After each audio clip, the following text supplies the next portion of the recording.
তরী রবীন্দ্রনাথ ঠাকুর। অসামান্য প্রতিভার অধিকারী বিশ্বকবি রবীন্দ্রনাথ ঠাকুর আধুনিক বাংলা কবিতার প্রাণপুরুষ। আধুনিক বাংলা কবিতার প্রাণপুরুষকে রবীন্দ্রনাথ ঠাকুর। তিনি 1861 সালের 7ই মে ভারতের কলকাতায় জন্মগ্রহণ করেন। তার সাহিত্য সাধনার একটি বৃহৎকাল বাংলা সাহিত্যে রবীন্দ্রযুগ নামে পরিচিত। তো রবীন্দ্রনাথ ঠাকুরকে কি বলা হয়? আধুনিক বাংলা কবিতার প্রাণপুরুষ। তাই তিনি যে যুগ ধরে বাংলা সাহিত্য রচনা করেছেন তার নাম কি? রবীন্দ্রযুগ। মানব ধর্মের জয়, সৌন্দর্য তৃষ্ণা, রোম্যান্টিক এই কবির কবিতার মূল সুর। তো রবীন্দ্রনাথের কবিতার মূল সুর কি? মানব ধর্মের জয়, সৌন্দর্য তৃষ্ণা, রোম্যান্টিকতা এই কবির কবিতার মূল সুর। এছাড়া তিনি ছোট গল্প, উপন্যাস, নাটক, প্রবন্ধ, ভ্রমণ কাহিনী, সঙ্গীত রচনায় রবীন্দ্রনাথ কালজয়ী প্রতিভার স্বাক্ষর রেখেছেন। তিনি ছিলেন অনন্য চিত্রশিল্পী, অনুসন্ধাস্য পরিব্রাজক, দক্ষ সম্পাদক, অসামান্য শিক্ষা সংগঠক ও চিন্তক। নিজের প্রাতিষ্ঠানিক শিক্ষা গ্রহণে নিরুৎসাহিত হলেও, তার মানে তার নিজের প্রাতিষ্ঠানিক শিক্ষা অর্জনের কোনো আগ্রহ ছিল না, হলেও বিশ্বভারতী নামে বিশ্ববিদ্যালয় তিনি স্বাপ্নিক ও প্রতিষ্ঠাতা। বিশ্বভারতী প্রতিষ্ঠা করেছে কে? রবীন্দ্রনাথ ঠাকুর।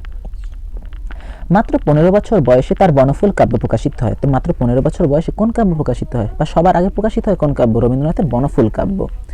গীতাঞ্জলি ও অন্যান্য কাব্যের সমন্বয় সহ অনুদ্রিত সং অফারিংস সংকলনের জন্য 1913 খ্রিস্টাব্দে প্রথম এশীয় হিসেবে তিনি নোবেল পুরস্কার লাভ করেন সাহিত্যে।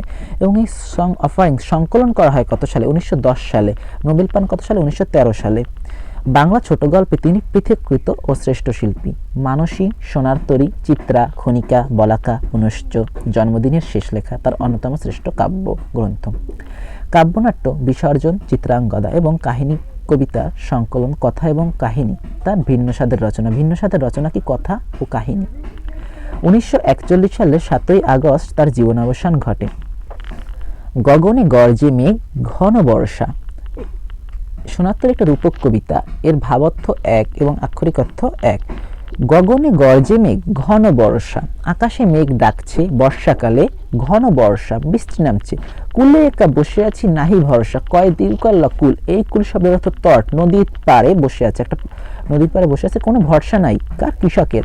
রাশি রাশি ভাড়া ভাড়া ধান কাটা হলো সারা। রাশি রাশি মানে বিপুল পরিমাণে, ভাড়া ভাড়া ধান রাখার পাত্র, ধান কাটা হলো সারা। ধান কাটা শেষ হয়ে গেছে। ভরা নদী ক্ষুরধারা, খর পরশা। ভরা নদী, বর্ষাকালে নদী কি হয়? ফুল হয় না, ভরে যায়। তো এই ভরা নদী খুরের মতো ধারালো। খুর কি? ঘোড়া অথবা গরুর পায়ের নিচের যে অংশ সেই খুর। এটা কিন্তু ওই দাড়ি কেমনের খুর না। খর পরশা, ধারালো বর্ষার মতো স্রোত বইছে। কাটিতে কাটিতে ধান এলো বর্ষা। ধান কাটতে কাটতে বর্ষা চলে আসলো। একখানি ছোট ক্ষেত, আমি একলা। একটা ছোট ক্ষেতের ভিতরে আমি একলা। চারিদিকে বাঁকা জল করেছে খেলা। চারিদিকে বিস্তীর্ণ জলরাশি খেলা করছে আমাকে নিয়ে। পরপারে দেখি একা তরু ছায়া মশি মাখা। ওপারে, নদীর ওপারে দেখতে পাচ্ছি তরু ছায়া মশি মাখা। গাছের ছায়ায় যেন কালো একটা রং ধারণ করেছে। গ্রামখানি মেঘে ঢাকা প্রভাত বেলা। নদীর ওপারে একটা গ্রাম রয়েছে। এই গ্রামটা কিরকম? মেঘে ঢাকা, খুবই সুন্দর, প্রভাত বেলা, সকালের কথা। তো কোন কালের কথা বলা হয়েছে? সকালের কথা এখানে বলা হয়েছে। এপারেতে ছোট ক্ষেত, আমি একলা। এই পারে একটা ছোট ক্ষেতের ভিতরে আমি একলা। গান গেয়ে তরি বেয়ে কে আসে পারে। গান গাইতে গাইতে একটা তরি, একটা নৌকা, তরি শব্দের অর্থ কি? নৌকা বেয়ে কে এপারে আসছে। দেখে যেন মনে হয় চিনি উহারে। রবীন্দ্রনাথ বলছেন, আমার দেখে মনে হচ্ছে আমি যেন ওনাকে চিনি, মানে ওই মাঝিকে চিনি। ভরা পালে চলে যায়, কোনো দিকে নাই চায়। ভরা পালে চলে যায়। ভরা পাল বলতে কি? পালের অনুকূলে অনেক বাতাস। ভরা পালে চলে যায়, কোনো দিকে নাই চায়, কোনো দিকে তাকায় না, কোনো দিকে তাকায় না। ঢেউগুলো নিরুপায় ভাঙে দুধারে। একটা নদীর ভিতরে যখন ঢেউ তৈরি হয়, সেই ঢেউয়ের কাজ কি? পারে আশ্রে পড়া। সামনে কি আছে সেটা তার দেখার বিষয় না, তার ভাঙার কাজ সে ভাঙবে। ভাঙে দুধারে, দেখে যেন মনে হয় চিনি উহারে। আবার কৃষক বলছে, আমার মনে হচ্ছে আমি তাকে চিনি। ওগো তুমি কোথা যাও, কোন বিদেশে। কবি প্রশ্ন করছেন, অর্থাৎ কৃষক প্রশ্ন করছেন যে, হে মাঝি তুমি কোথায় যাও, কোন বিদেশে। বারেকে ভিড়াও তরি কুলেতে এসে। একবার এসে, বারেক শব্দের অর্থ একবার হলেও এসে, তরিটা ভিড়াও কোথায়? কুলে, মানে পারে এসে তুমি একবার হলেও ভিড়াও। যেও যেথা যেতে চাও, যারে খুশি তারে দাও। তুমি যেখানে যেতে চাও যাও, যারে খুশি তারে দাও। শুধু তুমি নিয়ে যাও ক্ষণিক হেসে। ক্ষণিক শব্দের তো কিছুক্ষণ, তারপরও তুমি একবার আসো, একটু সময়ের জন্য হলে আসো, নিয়ে যাও। কি নাও? আমার এই সোনার ধান কুলেতে এসে। আমার এই সোনার ধান, কৃষকের সোনার ধানগুলো কুলেতে এসে নিয়ে যাও। যত চাও তত লও তরণী পরে। তোমার যত ইচ্ছা হে মাঝি তুমি নাও, তোমার তরিটা ভরে তুমি নিয়ে যাও। এতকাল নদীকূলে যা লয়েছিনু ভুলে, এতকাল আমি নদীর কূলে যা নিয়ে ভুলেছিলাম, থরে সকলে দিলাম তুলে, সব আমি উঠিয়ে দিলাম থরে বিথরে, স্তরে স্তরে সুবিন্যস্ত করে, এখন আমারে লহ করুণা করে। এখন কৃষক বলছে এই জলস্রোতের মাঝে তুমি আমাকে ফেলে যেও না, আমাকেও তুমি নাও করুণা করে। ঠাই নাই ছোট সে তরি, আমারই সোনার ধানে গিয়েছে ভরি, আর আছে আর নাই। ঠাই নাই ছোট সে তরি। এখন মাঝি কি বলছে যে ঠাই নাই, জায়গা নাই, আমার তরি ছোট, আমারই সোনার ধানে গিয়েছে ভরে। কৃষকও বুঝতে পারছেন তার সোনার ধানে সবকিছু ভরে গিয়েছে। শ্রাবণ গগন ঘিরে ঘন মেঘ ঘুরে ফিরে, শ্রাবণ মাসে যখন আকাশে ঘন মেঘ ঘোরে, শূন্য নদীর তীরে, শূন্য একটা নদীর তীরে, খালি একটা নদীর তীরে, রিক্ত একটা নদীর তীরে রহিমী পড়ে রইল। যা ছিল নিয়ে গেল সোনার তরি, যা ছিল তা নিয়ে গেছে কি সোনার নির্মিত একটা তৈরি, একটা নৌকা সব নিয়ে গেছে। এটা হচ্ছে আক্ষরিক অর্থ। এখন ভাবার্থ কি? গগনে গর্জে মেঘ ঘন বর্ষা। রবীন্দ্রনাথ বলতে চাচ্ছেন বর্ষাকালে যেমন কালো মেঘ ঘনীভূত হয়, রবীন্দ্রনাথের বয়সও বেড়ে গেছে, রবীন্দ্রনাথের মৃত্যু তার সন্নিকটে চলে আসছে। এই সময় রবীন্দ্রনাথ একটা বিষয় নিয়ে খুবই চিন্তিত। তিনি অনেকগুলো কাব্য রচনা করেছেন, অনেকগুলো উপন্যাস রচনা করেছেন। সময়ের স্রোতে এই কবিতা, এই উপন্যাসগুলো কি স্থান পাবে, জায়গা পাবে, নাকি হারিয়ে যাবে মহাকালের স্রোতে? এই সময় সোনার তরী নির্মিত এক নৌকা তার কল্পনায় আসে। এই নৌকার ভিতরে যে মাঝি, সে হচ্ছে মহাকালের প্রতীক, অর্থাৎ সময়ের প্রতীক। সেই মাঝি নিরাসক্ত, কারণ কি তার কোনো আসক্তি নেই, তার বহমানতা সে বয়েই চলছে। তো কবি সেই মাঝিকে আকর্ষণের জন্য বলছে, বারেকে ভিড়াও তরি কুলেতে এসে, একবার হলেও তুমি এসে এই কুলেতে তরিটা ভিড়াও, তোমার নৌকাটা ভিড়াও, যারে ইচ্ছা তারে দাও, তুমি আমার এই সৃষ্টিকর্মগুলোকে শুধু নিয়ে যাও, যাকে ইচ্ছা তাকে দিয়ে দাও, কিন্তু তুমি একবার হলেও নিয়ে যাও। সোনার তরী তার কাছে আসে, অর্থাৎ মহাকাল তার কাছে আসে তার কল্পনাতে, এবং সে মহাকালে তার সোনার ধান কি কৃষকের শ্রেষ্ঠ ফসল। কিন্তু এইখানে বোঝানো হচ্ছে রবীন্দ্রনাথের সৃষ্টি। রবীন্দ্রনাথ তার সকল সৃষ্টি মহাকালকে তুলে দিল। রবীন্দ্রনাথের কোনো দাবি দেওয়া নেই। রবীন্দ্রনাথ বলল, যাকে খুশি তাকে দাও, তুমি যাকে ইচ্ছা তাকে দাও, যত প্রয়োজন তত নাও, শুধু তুমি নিয়ে যাও। রবীন্দ্রনাথের সৃষ্টিকর্মে মহাকালে স্থান পাওয়ার পর রবীন্দ্রনাথ বলল, এখন আমার লহ করুণা করে, এখন তুমি একটু আমাকে করুণা করে নাও। কিন্তু সময় কি বলছে? সময় বলছে যে ঠাই নেই ছোট সে তরি, ঠাই নেই ছোট সে তরি। এই একটা ছোট তরি এর ভিতরে ঠাই হবে না। এরপর রবীন্দ্রনাথ বুঝতে পারছেন যে মহাকাল এ শুধু মানুষের কর্মস্থান পায়, মানুষ মহাকালে স্থান পেতে পারে না, মানুষ চিরদিন বেঁচে থাকতে পারে না। মহাকালের কালগ্রাসে তাকে মরে যেতে হয়, তাকে দেহ ত্যাগ করতে হয়, তাকে বিলীন হয়ে যেতে হয় প্রকৃতিতে। তাই রবীন্দ্রনাথ মেনে নিলেন বিষয়টা, এবং তিনি শূন্য নদীর তীরে পড়ে রইলেন। কোন নদীর তীরে? শূন্য একটা নদীর তীরে, মানে এই জীবনের এই পারে তিনি পড়ে রইলেন, এবং তার যা কিছু ছিল সবকে নিয়ে গেল, সোনার তরী নিয়ে গেল। এবং রবীন্দ্রনাথ মনে করেন এই জীবনের পরেও, মানে ইহলৌকিক জীবনের পরেও একটি জীবন রয়েছে, সেই জীবনটা খুবই সুন্দর। কিরকম সুন্দর? প্রভাত বেলার মতো সুন্দর। তো এই কবিতা কবি রবীন্দ্রনাথ ঠাকুরের ব্যাকুল অরুণয় প্রকাশ পেয়েছে।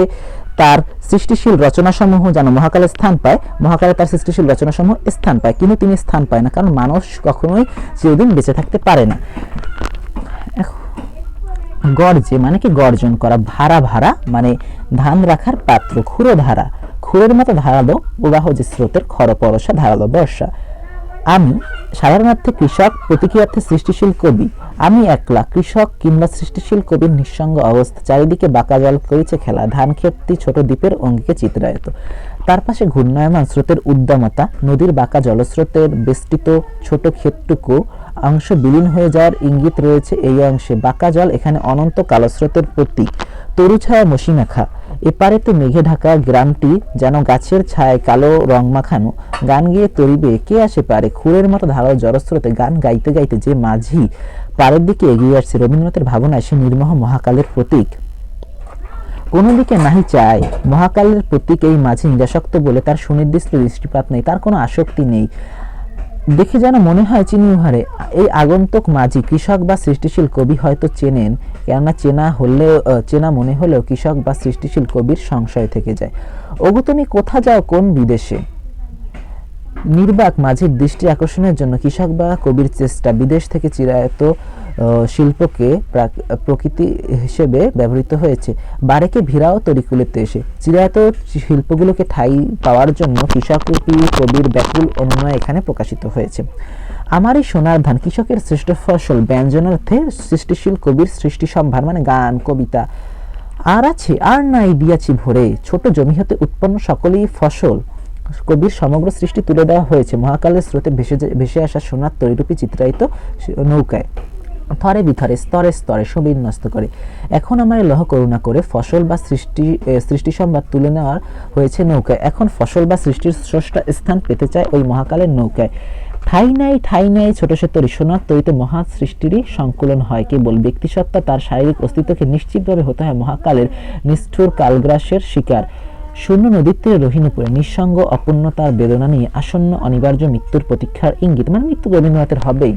এই প্রসঙ্গে রবীন্দ্রনাথ লিখেছেন, মহাকাল আমার সর্বস্বে লইয়া যায় বটে, কিন্তু আমাকে ফেলিয়ে যায় বিস্তৃত অবহেলার মধ্যে। সোনার তরী ন্যায় আমার সোনার ধান লইয়া যায়, খেয়া পারে কিন্তু আমার লয় না।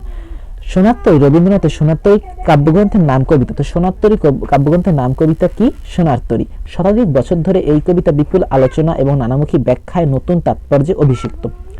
বাংলা একই সঙ্গে কবিতার গুর, রহস্য এবং শ্রেষ্ঠত্বের স্মারক। মহৎ সাহিত্যের একটি বিশেষ গুণ হলো কালে কালে মানুষের দৃষ্টিভঙ্গি বিবেচনার আলোকে তার শ্রেষ্ঠত্ব নিরূপিত হয়। বাংলা কবিতার ইতিহাসে সোনার তরী তেমনি আশ্চর্য সুন্দর এক চিরায়ত আবেদনবাহী কবিতা। কবিতাটিতে দেখা যায় চারপাশে প্রবল জলস্রোতের মধ্যে জেগে থাকা দ্বীপের মতো ছোট একটি ধান খেতে উৎপন্ন সোনার ধানের সম্ভার নিয়ে অপেক্ষারত নিঃসঙ্গ এক কৃষক। অবশেষে ঘন মেঘ আর ভারী বর্ষণের পাশের খরস্রোতা নদী হয়ে উঠেছে হিংস্র। চারিদিকে বাঁকা জল কৃষকের মনে সৃষ্টি করেছে ঘনঘোর আশঙ্কা।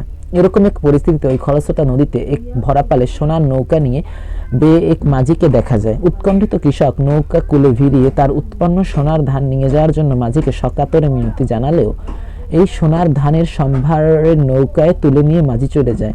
ছোট নৌকা বলে স্থান সংকুলন হয় না। শূন্য নদীর তীরে আশাহত কৃষক এর বেদনায় গুমড়ে মারে। এই কবিতাটি নিবিড়ভাবে মিশে আছে কবির জীবন দর্শন। মহাকালের স্রোতে জীবন যৌবন ভেসে যায়, কিন্তু বেঁচে থাকে মানুষের সৃষ্টিশীল সোনার ফসল, অর্থাৎ কর্ম, সাহিত্য, রচনা, ভালো কিছু করা। তার ব্যক্তিসত্তা এবং শারীরিক অস্তিত্বকে নিশ্চিতভাবে হতে হয় মহাকালের নিষ্ঠুরতার কালগ্রাসের শিকার। সোনার তরী মাত্রাবৃত্ত ছন্দে রচিত। কোন ছন্দে রচিত? মাত্রাবৃত্ত ছন্দে রচিত। অধিকাংশ পঙ্কতি 8+5 মাত্রায় বিভক্ত। কয় মাত্রা? 8+5 মাত্রায়। তো সোনার তরী কি? সোনার তরী কবিতার নাম কবিতা হচ্ছে সোনার তরী।